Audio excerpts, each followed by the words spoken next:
Hello student. तो ये द्विपद प्रमेय के कुछ इम्पॉर्टेंट फार्मूले हैं जो आपके एग्ज़ाम में काफ़ी ज़्यादा यूज़ होते हैं, ठीक है ना। और इन पे आधारित कुछ सवाल आते हैं। तो पहला है, जैसे अगर n 2n CR equal to n CR-1 और n CR+1, यहाँ पर 2n हो और जो कॉम्बिनेशन है वो 2n हो, यहाँ पर क्रम से दिया गया हो, तो डायरेक्ट फार्मूला होता है इसका n प्लस माइनस √n+2/2, ठीक है ना।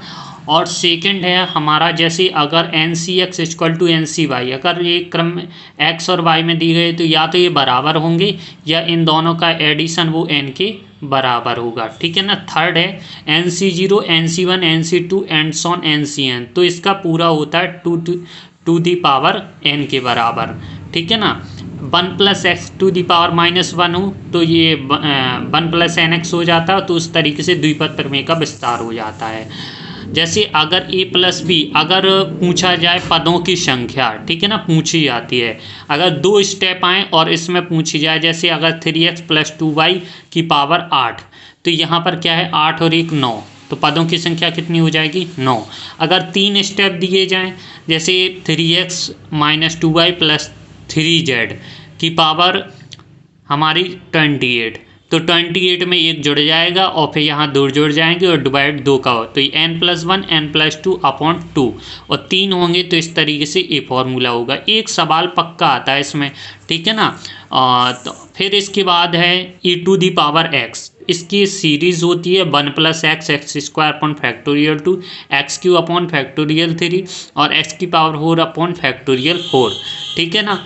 और यहाँ पर है e⁻x, जब इसकी पूरी सीरीज होती है तो हमारा एक पूरा कितना कैसे मिल जाता है, समीशन n = 0 टू इन्फाइनेट, यानी 0 से कहाँ तक जा रही है इन्फाइनेट तक, x⁴n/n। तो यहाँ पर जब n = 1 रखेंगे तो हमारा और x की वैल्यू 1 है, x की वैल्यू 1 पुटअप करेंगे तो 1/n, तो इसके मान e आएगा। देखिए यहाँ पर n हो, n-1 हो, n-2 हो, n-3 हो, 1/n से लेके n-n तक, ठीक है ना, पूरी इसकी वैल्यू हमें e ही प्राप्त होगी, ठीक है। इस बात का ध्यान रखना। अब अगला है x + a⁴n के प्रसार में मध्य पद निकालना हो, तो मध्य पद के लिए क्या है, इस दोनों का आधा करके एक जोड़ देना होता है। और बामा पद जब भी होता है तो उसमें से एक घटा दो, तो हमारा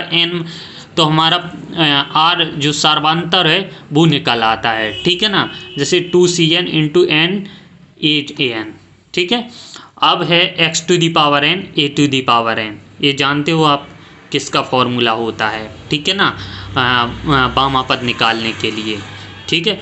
अब है NCR-1 + NCR, ठीक है। तो इसका क्या हो जाता है n+1 CR, जिसको बोलते हैं पास्कल्स आइडेंटिटी, ठीक है ना। जब ये दोनों क्या है, ऊपर एक से पद मिले n और नीचे क्या है एक एक पद का क्रम से हो, जैसे r-1 r इधर r-2 होता, तो इसका n+1 एक जुड़ जाता है, नीचे CR होता है, ठीक है। अब अगली आइडेंटिटी है लास्ट, एक और बता देते फॉर्मूला। जैसे ये द्विपद प्रमेय लगता है बामा पद निकालने के लिए, TR+1 NCR x⁻n-r e⁻, है, तो इनका निकालने के लिए वाला फॉर्मूला लगता है। जैसे हम एक सवाल आपको बताते हैं, एक सवाल है, जैसे ये दिया गया है, ठीक है ना, x/3 - 3x³ की पावर 12 है कि प्रसार में हमारा x⁴ माँ हमें पद निकालना है। तो हमने क्या है फॉर्मूला लिख लिया जो हमारा होता है बामा पद का, Tn NCR x⁻n-r a⁻r।